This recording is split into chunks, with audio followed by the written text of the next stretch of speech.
नमस्कार, आपण पाहत आहात इंडियाचा आवाज न्यूज चॅनल. कृषी विभागातर्फे कोल्हापुरात 21 व 22 मार्च रोजी जिल्हास्तरीय धान्य महोत्सवाचे आयोजन.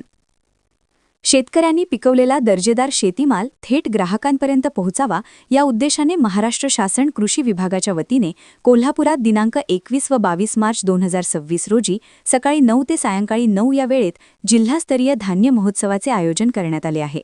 हा 2 दिवसीय महोत्सव राजारामपुरी येथील VT पाटील स्मृती सदन येथे पार पडणार आहे.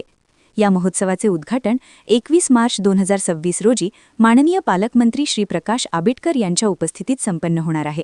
तसेच आंतरराष्ट्रीय महिला शेतकरी वर्षाच्या निमित्ताने पौष्टिक तृणधान्य व गळीत धान्यांचा प्रचार आणि प्रसार करण्यासाठी 22 मार्च 2026 रोजी कृषी विभागातर्फे एका विशेष पौष्टिक तृणधान्य रॅलीचे आयोजनही करण्यात आले आहे. महोत्सवातील प्रमुख आकर्षण ग्राहकांना थेट शेतकऱ्यांकडून धान्य आणि ODOP व GI मानांकन प्राप्त दर्जेदार शेतीमाल खरेदी करण्याची संधी मिळणार आहे. प्रामुख्याने कोल्हापूरचा सेंद्रिय गूळ, काकवी, पाटगावचा मध, आजरा घणसाळ आणि विविध प्रकारचे तांदूळ व इतर कृषीमाल थेट विक्रीसाठी उपलब्ध असतील. इंडियाचा आवाज न्यूजसाठी श्रीनिवास काटवे. अशाच ताज्या आणि विश्वासार्ह बातम्यांसाठी आपण पाहत रहा इंडियाचा आवाज न्यूज चॅनल. लाईक करा, सबस्क्राईब करा आणि शेअर करायला विसरू नका.